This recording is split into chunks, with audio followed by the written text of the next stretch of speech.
Hello, I'm Jeremy, the host of Examining Life. Welcome to episode 5 of the first European Buddhist, the philosophy of Arthur Schopenhauer. The German philosopher Arthur Schopenhauer is known as two things. First, he is considered the father of pessimistic philosophy. The face matches the description. Second, he was the first ever European Buddhist. Over the course of this series, our goal is to make these two lofty titles make sense. To do so, we're breaking Schopenhauer's philosophy down into parts, episode by episode. Each episode answers a key part of the puzzle in his philosophy, including, but not limited to, why you are anxious and depressed. Seriously.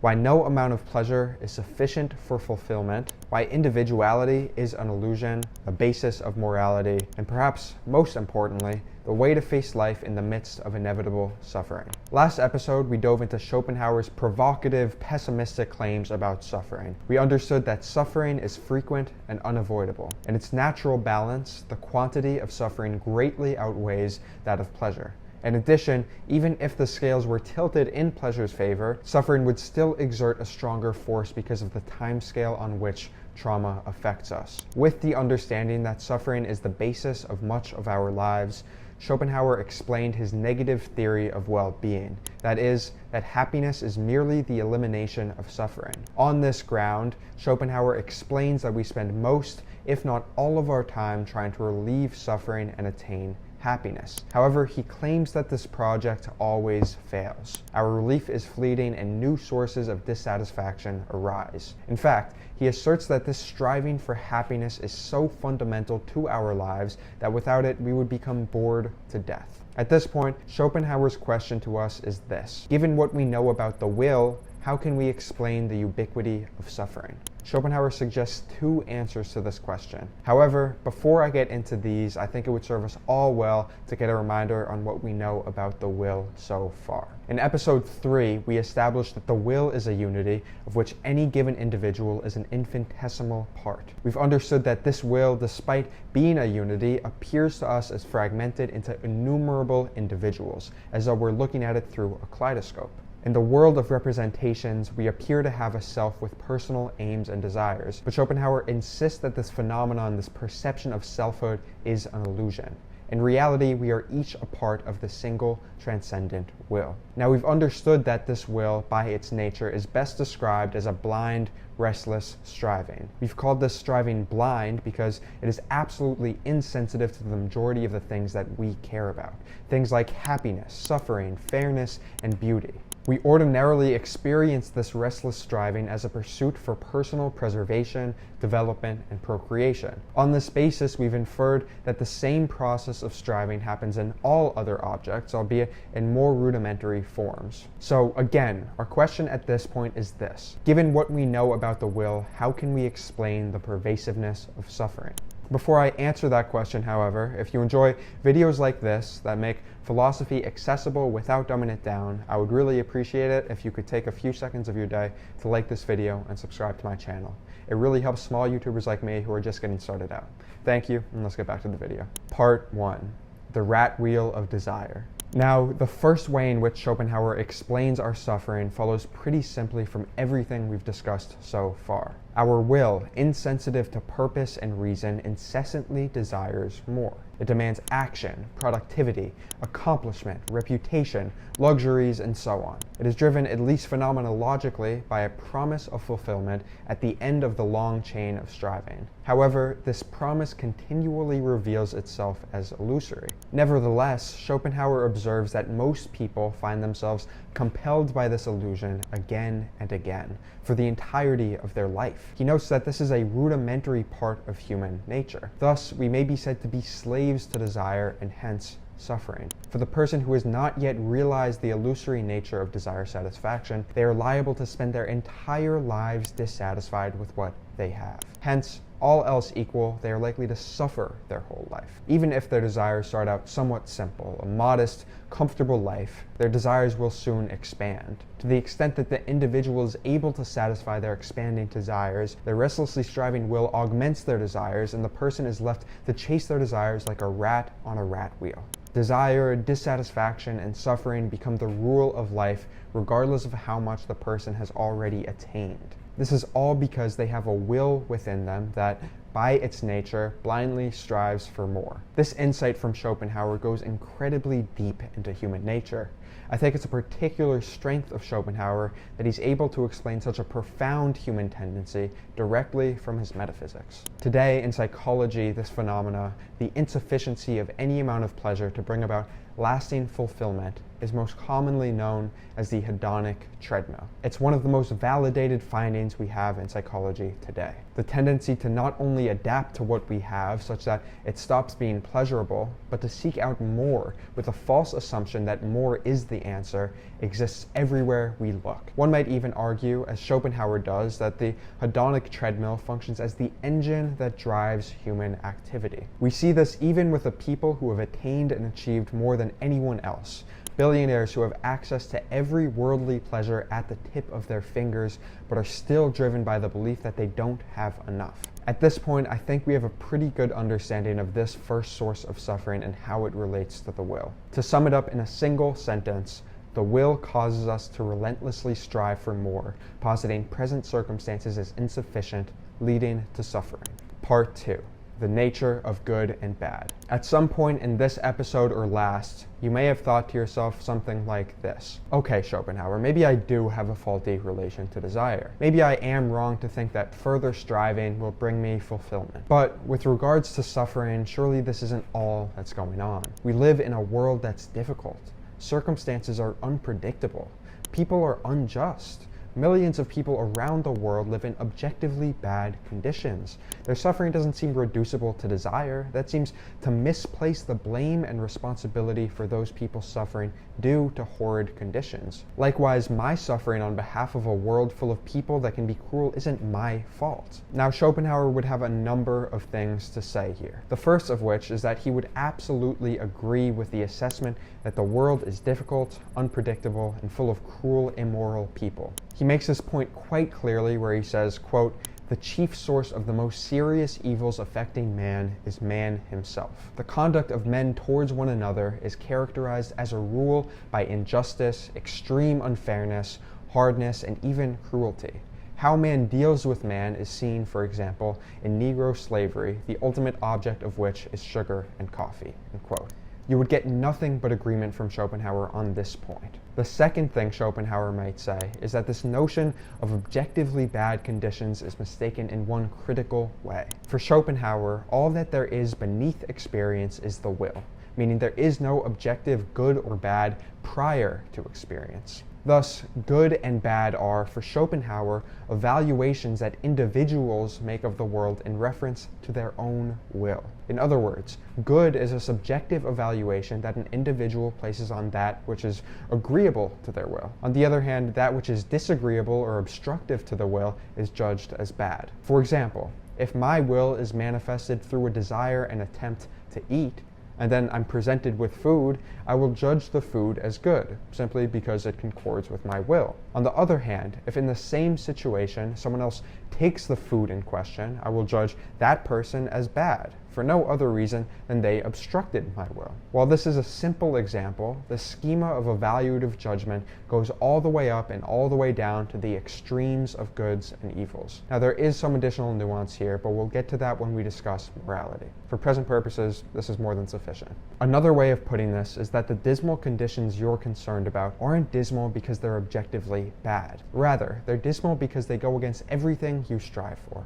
If you strive for food, water, sex, shelter, friendship, freedom, family, happiness, and health, which you almost certainly do, then anything that obstructs these is bad. But it's bad for you and your will, not bad in some cosmic, universally true sense. Therefore, Schopenhauer is likely to maintain that suffering in horrid conditions is still the consequence of desire. If you were held captive and tortured, but you didn't desire anything else, or still further, if you positively desired to be a tortured captive, then you wouldn't suffer on behalf of those conditions. This idea might be summed up better in Buddhist terminology. There's a Buddhist teaching called the two arrows paradigm. The idea is this.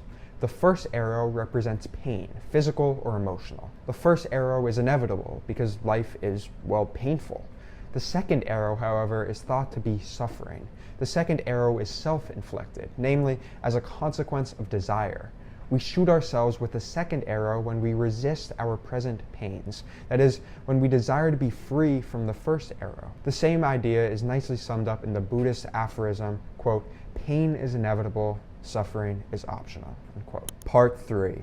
The dark side of individuality. Now, if you've paid super close attention, you may be starting to suspect some inconsistency in Schopenhauer's theory. If you remember, I've insisted that Schopenhauer claims that all notions of individuality and selfhood are illusory, that beneath the phenomenal world, we are all part of one unified will, which encompasses everything. If this is so, you might wonder, why is it that Schopenhauer refers to distinct wills, such that different things can be good or bad according to what individuals will? You might ask, okay, Schopenhauer, so if there was really just one will, then why would different people will different things? At this point, Schopenhauer might remind you of the immense power that the world of representation has over us. It is absolutely true, Schopenhauer would say, that people do will different things. Not only do different people will different things, but people's wills conflict, and people even deny the will of others. But rather than this being evidence that people genuinely have separate wills,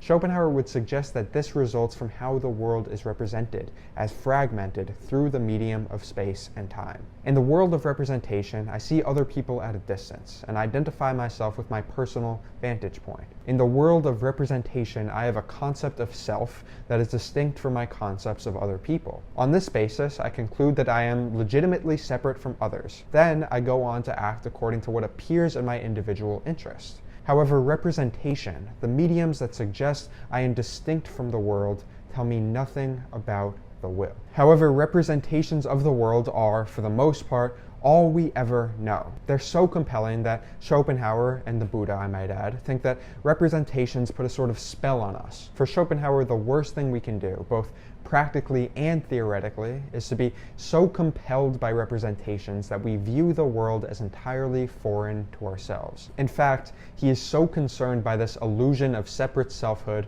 which he gives the Hindu name, the Veil of Maya, that in his writings he continually recites the ancient Sanskrit saying, "This art thou." This insight for Schopenhauer serves not only as a piece of metaphysical wisdom, that everything we encounter is the same as oneself, but it's a reminder against being compelled by egoism. In other words, it's a reminder to not fall subject to the illusion that your will, and hence your aims, are distinct from those of others. The notion of Western individuality that we often take for granted, that we are each a sovereign individual with the unconditional right to pursue personal fulfillment, is, for Schopenhauer, a primary source of suffering. In reality, there is no such thing as me or you as distinct individuals. Rather, we are each manifestations of will. This means that as we each egoistically pursue what we judge to be in our personal interest, or worse yet, are immoral to others to gain an advantage, we're engaging in a sort of delusion.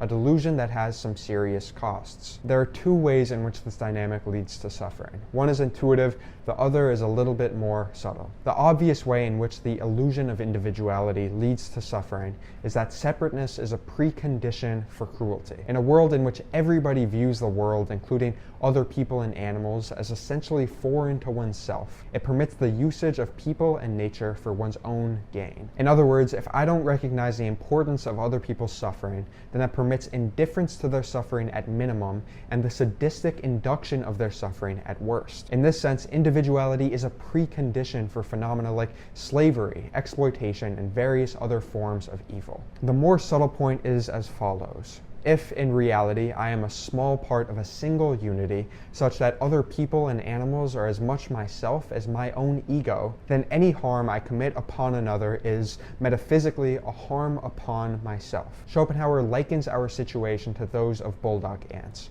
If a bulldog ant is split in half, one half of the ant will fight the other half to the death. Similarly, we find ourselves in a situation where we are apparently distinct from others, as we have forgotten our metaphysical unity. Thus, we regularly engage in competition, fighting, injustice, exploitation, even cruelty in order to advance our own interests. Even if we're not outwardly immoral towards others, we act irrationally in putting preferential treatment on our own suffering and well-being. The point is simple. We cause ourselves suffering by acting against the interests of our transcendental self. For all my explanation, I think Schopenhauer puts his own ideas best, so let's let him speak. He says, quote, "Deceived by the principle of individuality, the will here fails to recognize itself. Seeking enhanced well-being in one of its phenomena, it produces great suffering in another. Thus, in the fierceness and intensity of its desires, it buries its teeth in its own flesh, not knowing that it always only injures itself." He continues, "Tormentor and tormented are one. The former is mistaken in thinking he does not share the torment, the latter in thinking he does not share the guilt. If the eyes of both were opened, the inflictor of the suffering would recognize that he lives in everything that suffers pain in the whole wide world." End quote. To put it bluntly, if I harm another, I am harming myself. If I ignore another's suffering, I am ignoring my own suffering. If I destroy nature, I'm destroying myself. And when I eat animals, I am self-cannibalizing.